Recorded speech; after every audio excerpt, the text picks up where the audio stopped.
Hello दोस्तों, आप सबका स्वागत है मेरे चैनल पर। सभी बहुत अच्छे होंगे और अपनी तैयारी के अंदर व्यस्त होंगे। तो आज अपनी वीडियो है महिला पर्यवेक्षक से रिलेटेड है कि पद तो बेहतर आए हैं तो बहुत से गर्ल्स का कॉन्फिडेंस डाउन हो गया है।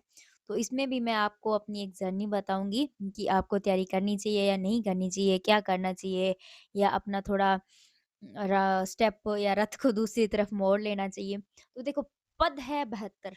माना कि उम्मीद से पद बहुत कम आए हैं, पोस्ट भी ठीक-ठाक खाली हैं। तो सबसे बड़ी बात है कि पद तो 72 हैं, 72 लड़कियाँ भी सिलेक्ट होंगी। पहली सच्चाई तो ये है।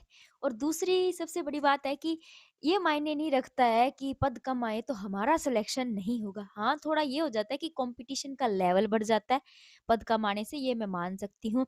और दूसरी सबसे बड़ा था कि नेगेटिव मार्किंग कर दी है। तो देखो, नेगेटिव मार्किंग तो फिर सबके लिए की है, आप पे अकेले पे उसका असर नहीं पड़ेगा। और जैसे कि मैंने भी बहुत से एग्ज़ाम दिए, तो जिसमें से बहुत से में 5-5 हज़ार, 6-6 हज़ार, 10-10 हज़ार पद भी थे, तो उसमें सिलेक्शन नहीं हुआ।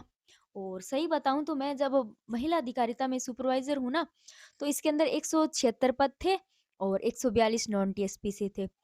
तो सिलेक्शन यही सोचते हैं, आपकी तरह मैंने भी यही सोचा कि इतने पद हैं, क्या सिलेक्शन होगा इसके अंदर? तो मैं पहले तो एग्ज़ाम देने ही नहीं जा रही थी। तो फिर घर वालों ने बोला कि एग्ज़ाम तो दे देना चाहिए। तब तक मेरा किसी में भी सिलेक्शन नहीं था, तो मैं किसी और एग्ज़ाम की तैयारी कर रही थी, एलडीसी का। उससे पहले हो चुका था एग्ज़ाम। तो मन में ये था कि इतने पद पे यार क्या सिलेक्शन होगा, पेपर भी जयपुर था। लेकिन फिर भी फैमिली वालों ने बोला कि पेपर देने जाना चाहिए, तो मैंने पेपर दिया। लेकिन मैंने अब बहुत से लोग कमेंट में पूछ रहे हैं कि मैडम आपके महिला अधिकारिता में कितने नंबर थे? तो मैं सही बताऊँ तो मैंने ना आंसर की ही नहीं चेक की थी, क्योंकि पोस्ट के हिसाब से फिर हम यही देखते हैं कि पता नहीं सिलेक्शन होगा कि नहीं होगा। तो ये, वरना मैं हर पेपर की आंसर की चेक करती हूँ, मैंने इसकी आंसर की चेक नहीं की, तो मुझे नहीं पता कितने नंबर थे। तो देखो, 142 पोस्ट के अंदर भी 25% जेंट्स का कोटा था और 75% फीमेल का कोटा था, तो सिलेक्शन होना था। तो इसके अंदर हो गया। बहुत सी भर्ती ऐसी थी, ये आंगनवाड़ी जो महिला पर्यवेक्षक की अब भर्ती आई थी, इसमें पिछली बार 209 पोस्ट थी, तो इसमें नहीं हुआ मेरा, गर्ल्स में था। नो, और नेगेटिव मार्किंग भी नहीं थी, लेकिन इसमें हो गया।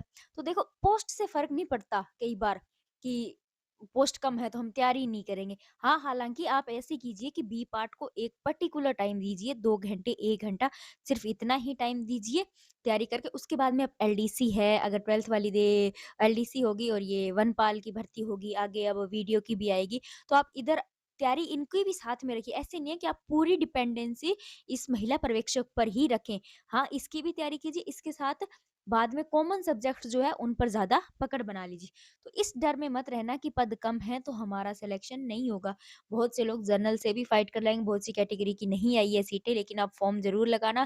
बी पार्ट पर ज़्यादा, बिल्कुल ही बी पार्ट पर ऐसे हो जाए कि बी पार्ट ही कवर करना है। बी पार्ट को एक पर्टिकुलर 2 घंटे का दिन के अंदर जो टाइम देना है वो टाइम फिक्स कर लो, बाकी अपने कॉमन सब्जेक्ट पर पकड़ बनाओ। क्योंकि बहुत बार मेरे साथ भी ऐसा हुआ है कि बहुत ज़्यादा पोस्ट पर सिलेक्शन नहीं हुआ और छोटी-छोटी पोस्टों पर भी सिलेक्शन हो गया। इसलिए क्या पता महिला पर्यवेक्षक के 72 पद में से 1 पद आपका हो। बाकी अगर आप यही चाहते हैं कि मुझे बी पार्ट पढ़ना ही नहीं है, इसके अंदर भी मैं अपने 2 घंटे वेस्ट क्यों करूँ? तो वो आप अपने बैठकर स्व विवेक पर अपना निर्णय लीजिए और दूसरी तैयारी में जुट जाइए। अब 2026 का जो वर्ष है बहुत ही सिलेक्शन वर्ष है। बहुत सी भर्तियाँ, आपने कल ही देखा होगा, 1 लाख से ज़्यादा भर्तियाँ इसके अंदर आ चुकी है। तो अपनी तैयारी को और ज़्यादा मजबूत करो अगर सिलेक्शन चाहते हो, वरना फिर नए साल पर फिर वही बहाने होंगे, फिर नया रेज़ोल्यूशन। इससे अच्छा है कि 2026 के अंदर बाकी सभी जो गैर ज़रूरी काम है उनको छोड़ दो और तैयारी पर थोड़ा ज़्यादा फ़ोकस करो। एक आखिरी प्रयास, अगर थक भी चुके हो तो एक आखिरी प्रयास इस पर और लगा दो जी जान करके। तो thank you for watching and subscribe my channel. Thank you.